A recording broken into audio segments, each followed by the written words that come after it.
بسم اللہ الرحمن الرحیم۔ تشکیل جدید الہیات اسلامیہ، یہ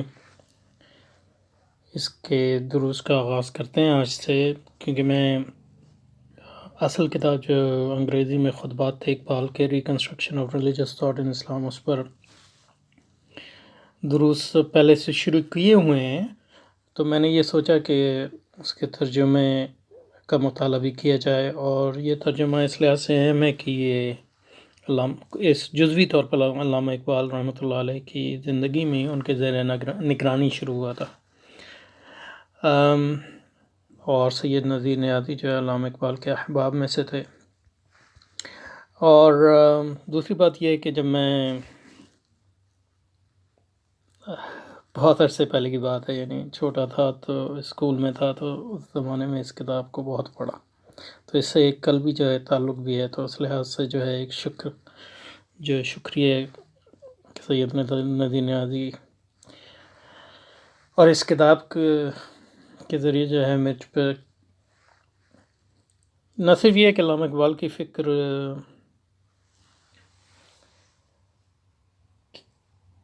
کو سمجھنے کا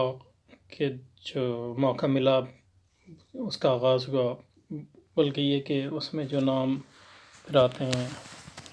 اسلامی مفکرین کے اور غیر اسلامی مفکرین کا نام، بہت سو کا پہلی مرتبہ، یعنی مطلب یہ ہے کہ پڑھنے کو ملا، تو پھر اس کو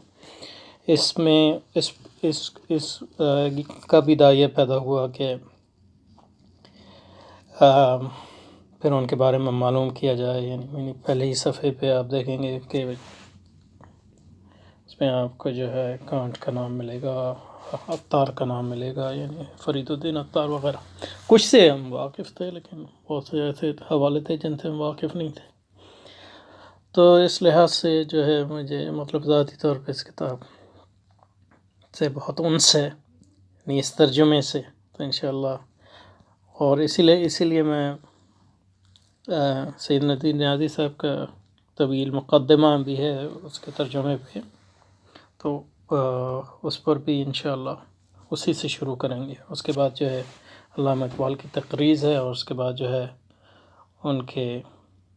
مختلف جو خطبات ہیں۔ تو تشکیل جدید الہیات اسلامیہ، یعنی حکیم الامت حضرت علامہ اقبال رحمۃ اللہ علیہ کے انگریزی خطبات کا اردو ترجمہ، مقدمہ، حواشی اور تصریحات، اور ہر مقدمے میں ان کے حواشی بھی ہیں، تو دیکھیں گے کہ اگر ضرورت ہوئی تو حواشی اور تصریحات جو ہے متن کے ساتھ پڑھیں گے یا ان کو آخر میں پڑھیں گے، دیکھیں گے جس سید نذیر نیازی رحمۃ اللہ علیہ اسلامک بک سینٹرز نئی دہلی کی طبع شدہ ہے۔ تو دیکھیں مقدمہ بات چاہیے تقریض علامہ اقبال کے پہلا خطبہ، دوسرا خطبہ، تیسرا خطبہ، چوتھا خطبہ، پانچواں خطبہ، چھٹا خطبہ، تو پہلے دو تین خطبے ذرا کیونکہ فلسفیانہ ہے تو وہ کافی سمجھنے میں ان کو ذرا مشکل ہوتی ہے، جو آدمی پہلی مرتبہ پڑھ رہا ہے تو اس کی تشریح میں زیادہ وقت لگے گا۔ علم اور مذہبی مشاہدات، اور دوسرا خطبہ ہے مذہبی مشاہدات کا فلسفیانہ معیار، تیسرا خطبہ ہے ذات الہی کا تصور اور حقیقت دعا، چوتھا خطبہ ہے خودی جبر و قدر حیات بعد الموت، پھر یہ جو ہیں ذرا آسان ہے، پانچواں اسلامی ثقافت کی روح، چھٹا الاجتہاد فی الاسلام، اور ایک ساتواں بھی تھا، پتہ نہیں اس کا ترجمہ انہوں نے کیا ہے کہ نہیں، یہ ہے، تو ساتواں کیا مذہب کا امکان ہے، تو یہ ساتواں انہوں نے الگ سے کہیں دیا تھا، اور وہ بنیادی طور پہ وہ تمام جو 6 میں جو موضوعات ہیں ان کی ان کا ایک عمومی جائزہ ہے، پھر ان کی تصریحات خطبہ اور پھر مصطلحات بھی ہیں۔ تو ہم اس سے آج شروع کرتے ہیں مقدمہ ان کا، سید نذیر نیازی کا مقدمہ۔ تو مقدمے میں اتنا مجھے یعنی تشریح کی ضرورت شاید نہ ہو، لیکن یہ کہ اس کو آہستہ آہستہ پڑھیں گے، اس کو جلدی کی کوئی ضرورت نہیں۔ تشکیل جدید الہیات اسلامیہ، یعنی حکیم الامت حضرت علامہ اقبال کے انگریزی خطبات کا راکم الحروف کے قلم سے یہ ترجمہ، جیسے قارئین آئندہ صفحات میں ملاحظہ کریں گے، اس نسخے پر مبنی ہے جو 1934 میں بعض لفظی ترمیمات اور ایک اور خطبے کے اضافے کے ساتھ ایرسٹوٹیلین سوسائٹی لندن کی دعوت پر لکھا گیا۔ آکسفورڈ یونیورسٹی پریس کے زیر اہتمام طبع ہوا۔ نسخہ اولیٰ کی اشاعت 1930 میں ہوئی، اس میں صرف 6 خطبے شامل تھے، لیکن اس دوسرے نسخے میں 7، لہذا اس کے عنوان 6 lectures on the religious thought in Islam سے 6 لیکچرز کے الفاظ حذف کر دیے گئے تھے۔ تشکیل جدید الہیات اسلامیہ۔ اب الہیات کا عمومی جو ہے عربی زبان میں الہیات سے مراد جو گریک تھیولوجی کہتے ہیں، الہ، اس کا لفظی ترجمہ ہے۔ تو تھیولوجی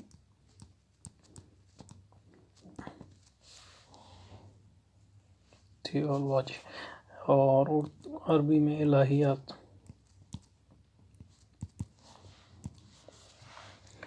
تو الہیات جو ہے الہ سے یات، جیسے دین سے دینیات، تو اس کا مطلب ہے خدا کے بارے میں مطالعہ خدا، اور یعنی خدا کے بارے میں جو تصورات ہیں۔ اور تھیولوجی یہ زبان یونانی زبان سے آیا، یونانی زبان میں خدا کو کہتے ہیں، اور لوجی مین اسٹڈی، تو مطالعہ خدا وہ ایک ہی۔ اور عموماً جو ہے جب تھیولوجی استعمال کرتے ہیں انگریزی میں، تو اس سے مراد ہوتی ہے علم الکلام، لیکن گریک تھیولوجی سے فلسفی مراد لیتے تھے، فلسفہ۔ اس لیے جو ہے سید شریف جرجانی نے جو تعریفات میں علم کلام کی تعریف کی ہے، تو وہ علم کلام کی تعریف کرتے ہوئے انہوں نے کہا، آخر میں یہ فرمایا کہ اس سے یہ الہیات سے مختلف علم ہے، کیونکہ علم کلام کا تعلق اسلام سے، اور الہیات فلسفی جو ہے عمومی یعنی عقل کی بنیاد پر قائم کی جاتی ہے۔ تو اس لحاظ سے یہ ترجمہ یعنی مطلب یہ ہے کہ لٹرل نہیں ہے، لفظی نہیں ہے، کیونکہ خطبے میں ریکنسٹرکشن وہ ترجمہ صحیح ہے، ریلیجس تھاٹ یا مذہبی فکر۔ تو لیکن چونکہ مطلب یہ کہ وہ فلسفیانہ انداز ہے، تو اس لیے سید نذیر صاحب نے اس کا ترجمہ الہیات کیا۔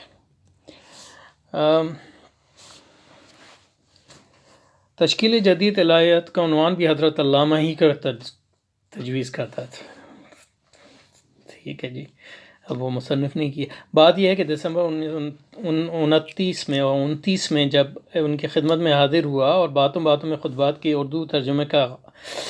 ذکر آیا، تو شاید ہوا کیا مذائقہ ہے، ترجمہ ہو جائے تو غیر انگریزی داں ارباب علم بھی ان کا مطالعہ کر سکیں گے، اور یہ امر شاید فائدے کا ہی موجب ہو۔ گویا ترجمے کا خیال شروع سے حضرت علامہ کے ذہن میں موجود تھا، لہذا 1930 میں جب خطبات کا پہلا مجموعہ شائع ہوا، تو اپنے ایک عنایت نامے میں انہوں نے مجھے لکھا کہ ڈاکٹر سید عابد حسین صاحب، اس وقت استاد فلسفہ جامعہ ملیہ اسلامیہ دہلی سے ملوں اور دریافت کروں کہ وہ ترجمے کا کام اپنے ہاتھ سے لے سکتے ہیں یا نہیں۔ پھر جب ڈاکٹر سید عابد حسین نے بسبب مصروفیت معذوری کا اظہار کیا، تو کرۂ فعال مجھ پر پڑا۔ یوں حضرت علامہ نے یہ خدمت راقم الحروف کے سپرد کی اور فرمایا کہ میں کچھ دنوں کے لیے لاہور چلاؤں اور دوسرے خطبے کے چند صفحوں کا ترجمہ نمونتاً پیش کروں۔ لہذا 1930 کی گرمیوں میں راقم الحروف لاہور آیا اور حسب ارشاد دوسرے خطبے کے بعد اجزاء کا ترجمہ شروع کر دیا۔ حضرت علامہ نے ترجمہ ملاحظہ فرمایا، بعد الفاظ اور مصطلحات حتیٰ کہ عبارتوں تک کی اصلاح کی۔ اس موقع پر کچھ اور احباب بھی موجود تھے۔ حضرت علامہ ترجمے کے بارے میں اظہار خیال فرماتے رہے، پھر راقم الحروف کو ضروری ہدایات دیں اور فرمایا ترجمہ جاری رکھو۔ حضرت علامہ نے اس موقع پر بہت سی باتیں ارشاد فرمائیں۔ ان میں ایک خاص ہدایت یہ تھی کہ جو حضرات انگریزی زبان سے ناواقف ہیں یا جدید فلسفے سے ناآشنا ہیں، انہیں خطبات کا مطلب سمجھنے میں دشواری نہیں ہونی چاہیے۔ انہوں نے فرمایا ترجمے کے بعد اجزاء اگر علماء کی نظر سے گزر جائیں تو اور بھی اچھا ہے۔ خوش قسمتی سے جامعہ میں اس وقت استاذی مولانا محمد الصورتی مرحوم و مغفور ایسا جید عالم دین موجود تھا۔ مولانا کو اس کا امر کا بڑا اشتیاق تھا کہ لائحۃ اسلامی میں حضرت علامہ کے خیالات معلوم کر سکیں، لہذا وہ بڑی توجہ سے خطبات کا ترجمہ سنتے ہیں۔ ان کے علاوہ مولانا اسلم مرحوم نے بھی بالالتزام ہر خطبے کا ترجمہ سنا۔ انہیں حضرت علامہ سے جو عقیدت تھی محتاج بیان نہیں۔ اس موقع پر ڈاکٹر سید عابد حسین صاحب بھی موجود ہوتے۔ خطبات کے مباحث اور مصطلحات پر گفتگو رہتی۔ مصطلحات کے سلسلے میں مترجم نے مولانا سید سلیمان ندوی سے بھی استفادہ کیا، اور سید مرحوم و مغفور نے بھی اس تعلق کی بنا پر جو انہیں حضرت علامہ سے تھا بکمال شفقت بڑے قابل قدر مشورے دیے۔ یہاں یہ عرض کر دینا بے محل نہ ہوگا کہ خطبات کے ترجمے کی تحریک ایک طرح سے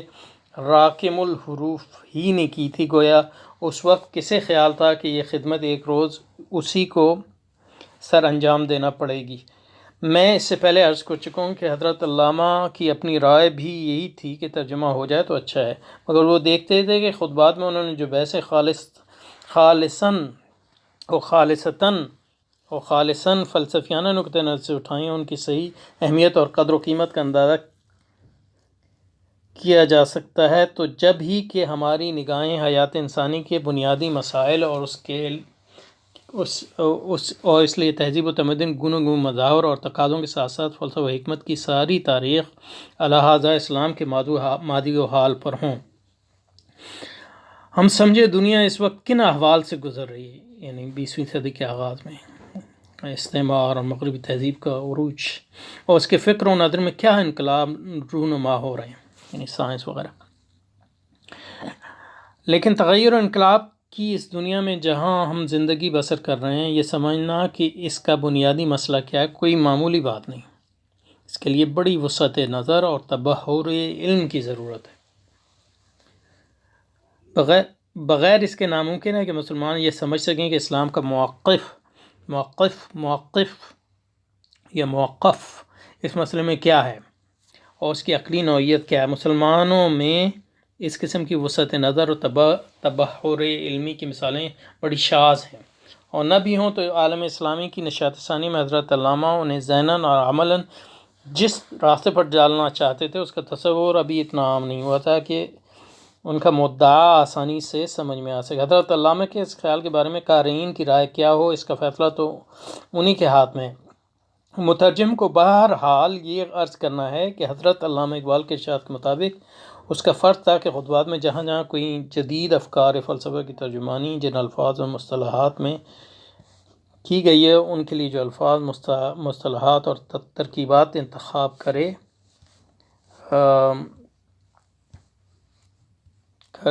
وہ انگریزی زبان اور ملک سے ناواقف حضرات کے لیے غریب اور یعنی اجنبی اور نامانوس نہ ہوں۔ یعنی مطلب یہ ہے کہ اب جو اردو انہوں نے لکھی ہے، آج ہو سکتا ہے لوگ یعنی عام ہمارے پڑھے لکھے اردو ہی نہ سمجھ سکیں، ایسا پورا حال ہے۔ جیسے یہ کہ جس مسئلے کی طرف باوجود صرف اشارہ سا کر دیا گیا، اس کی تھوڑی بہت وضاحت ضرور کی جائے تاکہ خطبات کی کوئی بحث معلق نہ رہے، نہ اس کے متعلق کوئی غلط فہمی پیدا ہو۔ قارئین اندازہ کر سکتے ہیں کہ ان ہدایات کے پیش نظر ترجمے کی ذمہ داری کس قدر بڑھ گئی تھی۔ ایک تو خطبات کا موضوع بجائے خود نہایت اہم درجہ اہم اور اس کے مباحث بڑے دقیق اور پیچیدہ، اور دوسرا اس غیر معمولی قدرت کے باوجود جو حضرت علامہ کو ادائے مطلب پر حاصل تھی، خطبات کی باتیں جن نئی اصطلاحات، اشارات اور تلمیحات پر مشتمل ہیں، ان کی وضاحت کے لیے ایک دفتر کی ضرورت ہے۔ دفتر ببانا یعنی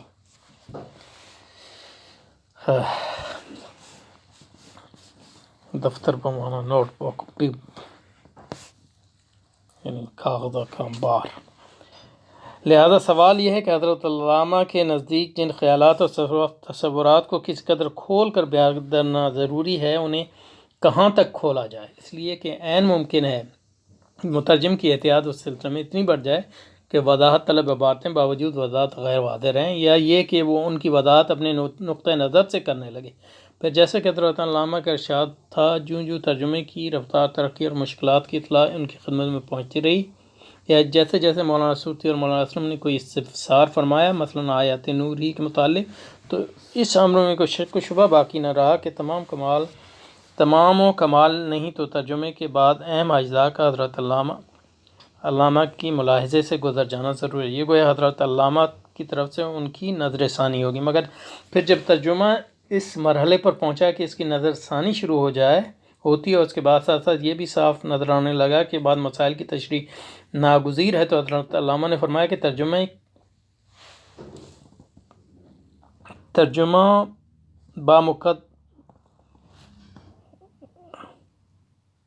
نہیں ہونا چاہیے،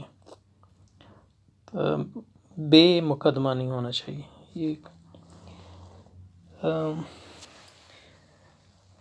کچھ مٹ گیا ہے۔ انہوں نے لکھا کہ مقدمے کی تکمیل، تو حضرت علامہ نے فرمایا کہ مقدمہ ہونا چاہیے، تو یہ مقدمہ انہوں نے لکھا کہ مقدمے کی تکمیل راقم الحروف کو ان کی زیر ہدایت کرنا ہوگی۔ قارئین کو یاد ہوگا کہ 1930 میں جب خطبات کا پہلا نسخہ شائع تو حضرت علامہ ارشاد سے ایک مختصر سا مضمون روزنامہ انقلاب میں شائع ہو چکا تھا، اور جس سے مقصود یہ تھا کہ قارئین اس نقطے کو سمجھ سکیں کہ الہیت اسلامیہ کی تاریخ میں فکر اقبال کا مقام کیا ہے۔ بہرحال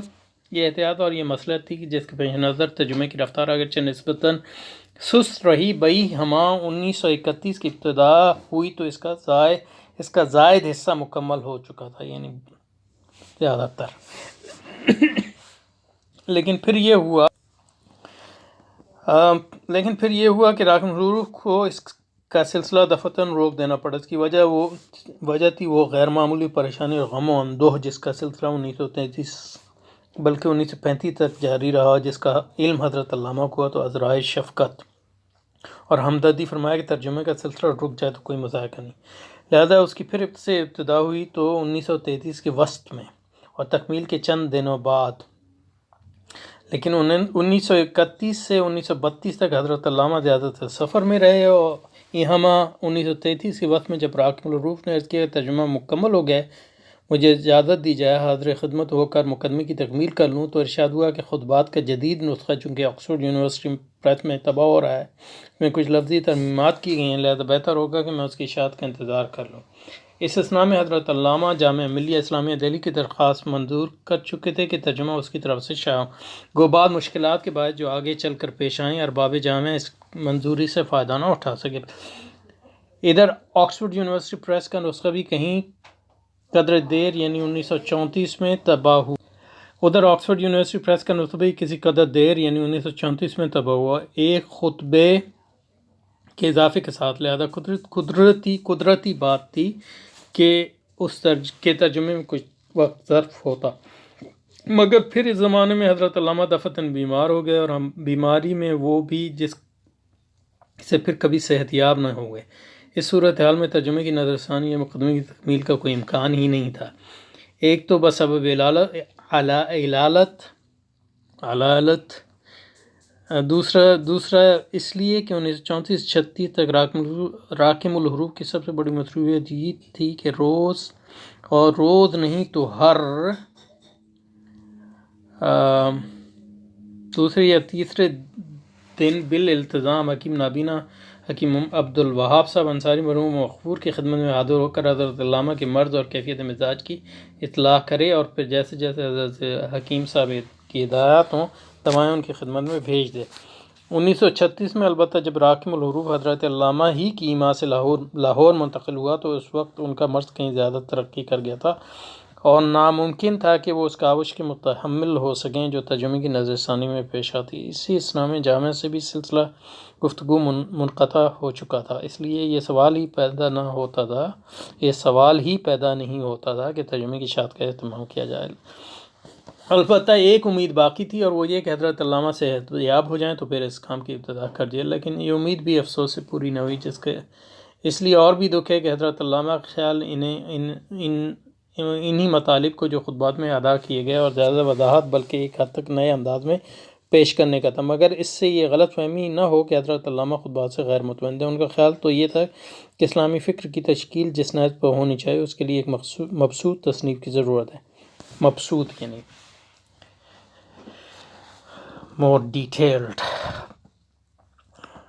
لہذا خطبات میں بہت سی بحثیں اگر تشنہ رہ گئی تھیں یا تشنہ چھوڑ دی گئی تھیں تو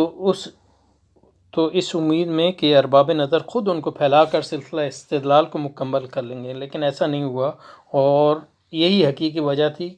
ان کے اضطراب کی۔ اچھا جی، تو یہاں رک جاتا ہے انشاءاللہ، یہاں سے جاری